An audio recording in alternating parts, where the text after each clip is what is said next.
Bir deprem büyük bir kıtada yeni bir çağ açabilecek kadar etkili olabilir mi sizce? Lizbon depreminin felsefe, bilim, sanat ve edebiyat alanında Avrupa'da yeni bir çığır açmaya neden olduğu söylenir. Peki sizce bu doğru mu? 1755 yılında Lizbon depremi yaşanana kadar hiçbir olay Avrupa tarihinde yeni bir çağ açacak kadar etkili olmamıştır. Deprem 1 Kasım 1755 yılında sabah 9:40 civarında gerçekleşir. 3 ila 6 dakika arasında süren deprem tam Azizler Günü'ne denk gelmiştir. Depremde bütün şehir yerle bir olmuştur. Deniz kıyısında olan Lizbon şehrinde insanlar bu depremden sonra, ilk depremden sonra hemen limana sığınmış, kurtulduklarını düşünmüşlerdir. Ancak birinci depremden 40 dakika sonra büyük bir tsunami gelerek bütün bu insanları ve şehri tamamen denizin derinlerine doğru çeker. Bu depremle ilgili 18. yüzyılda görgü tanıklarının yazıları neredeyse hiç günümüze gelmemiştir. Bu depremle ilgili bilgileri, işin ilginç tarafı, biz felsefe ve edebiyat metinlerinde görmekteyiz. Depremi bizzat yaşamış ve bunun tarihi metin olarak görebildiğimiz sadece bir metin bulunmaktadır. Bu metinde Marion Erhard adlı kişiye aittir. Deprem hakkında şunları söyler. Deniz yükseldi, gemi şiddetli bir sarsıntıyla denizin dibine battı. Kara aniden akıntıyla denizin dibine gömüldü. Tek bir çığlıkla tüm insanlar dev dalgalarla denizin derinliklerine gömüldü. Herkes duysun, Bremenli, uzun beyaz saçlı güçlü adam yukarı baktı ve şöyle haykırdı. Tanrı aşkına, peki ya biz? Dünyada yalnız mıyız Tanrım? Her şey yok mu oldu? Peki tarihte neden Lizbon depremi bu kadar tanınmıştır da aynı dönemde yaşanan aynı şiddetteki diğer depremler bu kadar tanınmamıştır? Aynı dönemde baktığımızda 1693'te Sicilya'da, 1703'te Peru'da, 1727'de Newbury'de şiddetli depremler olmuştur. Örneğin Peru'da 1746 depremi, İngiltere'de Cape An'ın kuzeydoğusunda 1755'te meydana gelen deprem veya Messina'da 1783 depremi. Bu depremlerde on binlerce kişi yaşamını yitirmiştir. 1746'da Peru'da, Lima'da yaşanan depremde neredeyse bütün şehir yerle bir olmuş ve sadece birkaç ev ayakta kalmıştı. Lizbon depreminde 60 ila 100 bin arasında insan yaşamını yitirmişti. Aynı derecede Avrupa'da yaşanan diğer depremlerde sayı oranları aynıydı. Ancak neden Lizbon depremi Avrupa tarihine bu kadar çok damgasını vurmuştu? 2002 yılında araştırmacı Susan Neyman, Lizbon depremi hakkında şunları söyler. 20. yüzyılda Nazi döneminde yaşanan katliamın yıkımı neyse 18. yüzyılda Lizbon depreminde yaşanan yıkım da o kadar büyük ve ürkütücüydü. Depremin insanlarda yaşattığı sarsıntı, insanlığın ahlaki benlik algısının yeniden şekillenmesine yeni bir işaret olmuştur. Lizbon depreminin tarihe yazılmasının nedenlerini açıklamadan önce bu depremin Lizbon'a, şehre nasıl izler bıraktığını kısaca açıklamak istiyorum. 9 Richter ölçeğinde olduğu tahmin edilen deprem, Avrupa'nın en büyük 4. şehri olan Lizbon'u tamamen yerle bir etmiştir. Bu ilk depremden kısa bir zaman sonra, 2 dakika sonra ikinci bir deprem, 3 dakika sonra üçüncü bir deprem daha yaşanır. Deprem deniz kıyısında yaşanır ve depremin etkisiyle birlikte denizde büyük bir tsunami meydana gelir ve 30-40 bin kişi bu depremde yaşamını yitirir. Tsunami'nin etkisi Güney İspanya'yı ve Fas'ı da vurur ve burada da bu bölgelerde de yaklaşık 50 bine yakın insan yaşamını yitirir. Sonrasında artçı depremlerle birkaç gün sonra tekrar deprem yaşanır ve yıkımlar devam eder. Lizbon şehrinin sadece %15'i ayakta kalır. Kiliseler, kuleler, kraliyet sarayları, şapeller ve o döneme ait Kraliyet Kütüphanesi olmak üzere neredeyse bütün yapılar yerle bir olur. Depremde çıkan yangınla beraber Kraliyet Kütüphanesi'ne ait 70 bine yakın eser tamamen yanarak yok olur. Portekiz'de denizci olan Vasco de Gama'nın coğrafi keşif notları da işte bu yangınla birlikte tamamen yok olur. Bu depremden etkilenen ve günümüzde hala harabe şeklinde duran yapılardan birisi de Carmo Rahibe Manastırı'dır. Bu manastır özellikle restore edilmemiştir. Çünkü 18. yüzyıldaki bu depremin hatırlanması amacıyla bu şekilde bırakılmıştır. Yangının 5 gün 5 gece boyunca devam ettiği tahmin edilmektedir. Bu yangında ilk olduğu dakikalarda 18.000 binanın yıkıldığı ve 25.000'e yakın kişinin de yaşamını yitirdiği tahmin edilmektedir. O dönemde 250.000 nüfusa sahip olan Lizbon'da 60.000 kişi hayatını kaybetmiştir. Yer sarsıntısı Avrupa'da, Finlandiya ve Afrika'da hissedilmiştir. Su seviyeleri birçok yerde önemli ölçüde yükselmiştir. Ve 20 metre yüksekliğiyle bu su seviyesi Kuzey Afrika'nın büyük bir bölümünü ve aynı zamanda İngiltere'nin güney kıyılarını etkilemiştir. Peki Lizbon depreminin Avrupa tarihindeki toplumsal etkileri neler olmuştur? Lizbon 18. yüzyılda Londra, Amsterdam ve Hamburg gibi Avrupa'nın en büyük ticaret merkezlerinden biriydi. Bu dönemde Paris, Lahey, Amsterdam ve Londra gibi merkezlerde kitle iletişim araçları artık etkisini daha fazla göstermekteydi. Henüz matbaanın kullanılmamasına karşın dünyadaki haberler toplanıyor ve kamuoyuna sunuluyordu.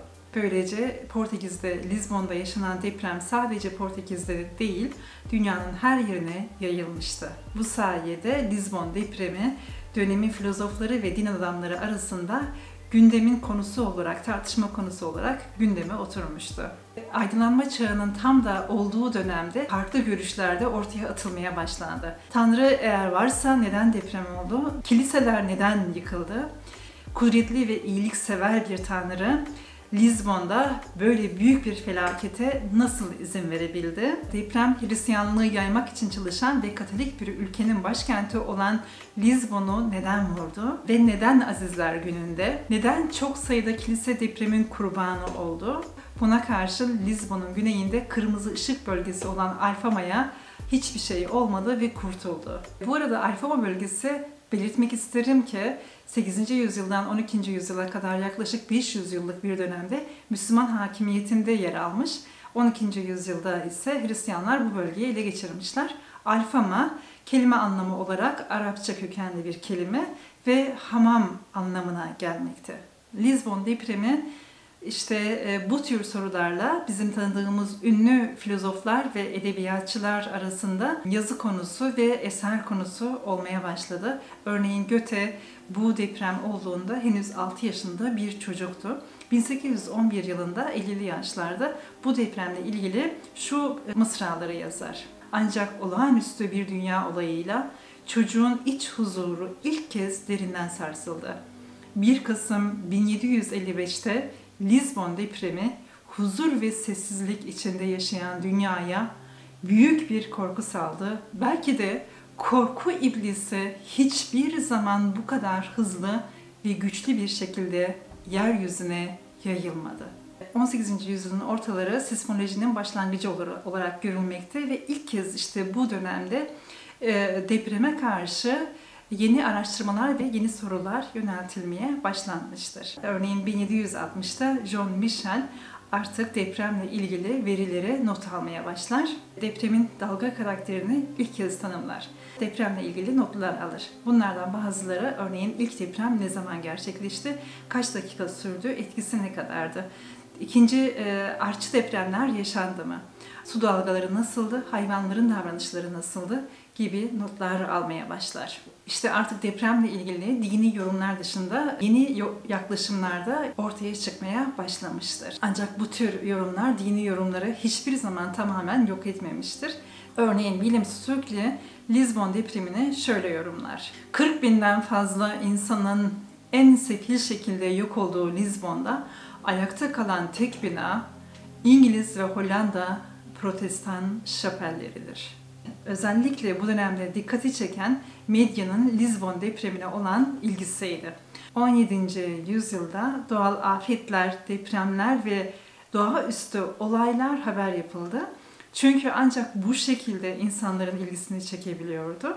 Kar ve satış marjı da ancak bu şekilde yüksek tutulabiliyordu. Böylece medyanın da etkisiyle Lizbon depremi uzun süre gündemde kalmıştır. Maliyeti ne olursa olsun o dönemde çizimler, gravürler, resimler hep deprem üzerine yapılmıştır. Örneğin Lizbon depremi üzerinde Lizbon harabeleri, şehrin harabeleri resmedilmiştir. Aslında baktığımızda bu harabeler ve bu resimler gerçek değildir. Çünkü depremden hemen sonra dönemin bakanı Marquez de Pombal bütün bu harabe olan yapıların yıkılmasını, tamamen yıkılmasını ve yeni bir şehir inşa edeceğini söylemiştir. Bu eserler dönemin gerçeğini yansıtmaktan ziyade dönemin ideal estetiğini yansıtmaktadır. Aslında bu resimler döneminde Lizbon depreminin büyüklüğünü göstermek amacıyla temsili olarak yapılan resimlerdi. 18. yüzyılda Lizbon depremi diğer depremlerden daha fazla ilgi çekmişse aslında burada siyasetin araç olarak kullanılması da önemli rol oynamaktaydı. İtalya'daki depremin aksine Lizbon depreminin belirli resmini çizmek isteyen sağlam siyasi çıkarlar vardı. Portekiz Krallığı içinde Marquez de Pombal, devletin çöküş anını feodal soylulara ve Cizvitlere karşı tüm gücüyle ve kesinlikle aydınlanmış mutlakiyetçiliği dayatmak için kullandı.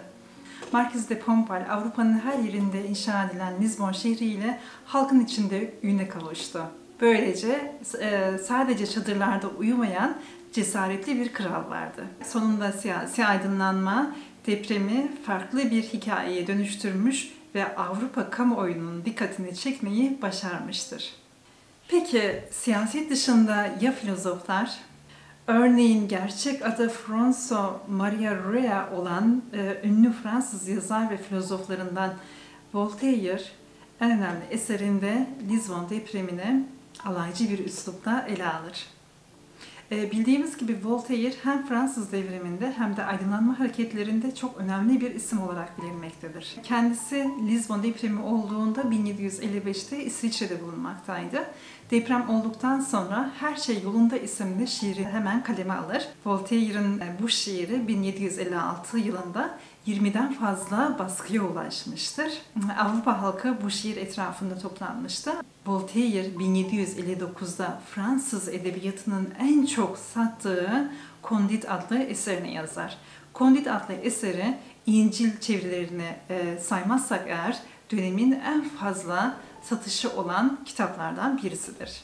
Voltaire eserini dünyadaki acıların birer zorunluluk olduğunu ve Tanrı'nın bundan daha iyi bir dünya yaratmasının mümkün olmadığını ileri süren Leibniz'in mümkün dünyaların en iyisi felsefesini eleştirmek için yazmıştır. Eserde Condide'in maceraları, Paris'ten İngiltere'ye, Türkiye'den Venedik'e kadar macera ve zorluklarla dolu yolculuğu anlatılır. Eserin 29. bölümünde ise depremden bahsedilir. Bu eser 18. yüzyıldan itibaren resim yapanların hayal güçlerini inanılmaz derecede beslemiştir. Ve bu yüzyıldan itibaren Condide'de geçen bütün maceralar görsel olarak hem gravür olarak hem de çizim olarak resmedilmişlerdir. En eski resimli Condide baskısı 1772'de yayınlanır. Daniel Nicolaus Hodowicki gravür olarak resmetmiştir. Bu resimlerde görülen sarsıntı sismik bir gerçekliğe sahip değildir. Voltaire'in bu romanında depremden bahsetmesi aslında okuyuculara bilinmeyen bir şeye sunmuş ve kolektif bir bilinç uyandırmıştır. Bugüne dönüp baktığımızda aslında 2020 yılına baktığımızda işte Voltaire'in bu eseri özellikle Lizbon depremi hakkında hiçbir medyanın etkili olamadığı bir etkiye sahip olmuştur. Aynı yıl 1756'da Jean-Jacques Rousseau doğayı değil, İnsan uygarlığını dünyada kötülüğe neden olmakla suçlayan bir mektupla Voltaire'e cevap yazar. Lizbon depremi ile ilgili sadece Condide gravürleri değil, farklı resimler de yapılmıştır. Örneğin Joao Glamas Stroberli Bu tablosunda elinde kılıç taşıyan melekleri depremin Tanrı'nın gazabı olduğu anlamında resmetmiştir. Burada deprem alegorik bir biçimde ele alınmıştır. Ya da başka bir tabloda yıkılmasından az önceki haliyle Ribeira Kraliyet Sarayı tasvir edilmiştir. 1755 senesinde yapılmış diğer bir gravürde depremden sonra Lizbon'da yaşanan kaos ve yağmacıların infazı resmedilmektedir. Ünlü filozof Immanuel Kant bile bu depremle ilgilenmiş ve bu depremle ilgili bir metin hazırlamıştır. Bu metninde depremin doğal süreçleriyle ilgili sorular yöneltmiştir. Günümüzde Kant'ın depremlerin oluşma nedenlerinin dayanağının yanlış olduğunu bilsek de 18. yüzyılda depremlerinin nedenlerini açıklayan ilk çalışmalar olarak tarihe geçmiştir. Lizbon depremi zaman algısında çığır açan bir felaket olduğu için değil, zamanın çeşitli söylemlerini birbirine bağlayabildiği için dönemin diğer depremlerinden daha tanınır hale gelmiştir. Bu deprem Avrupa tarihinde politik, felsefi ve sosyal anlamda çığır açan bir etkiye neden olmuştu. Ancak 1756 yılında 7 yıl savaşları başladığında kamuoyunun gündemi çoktan değişmeye başlamıştı bile.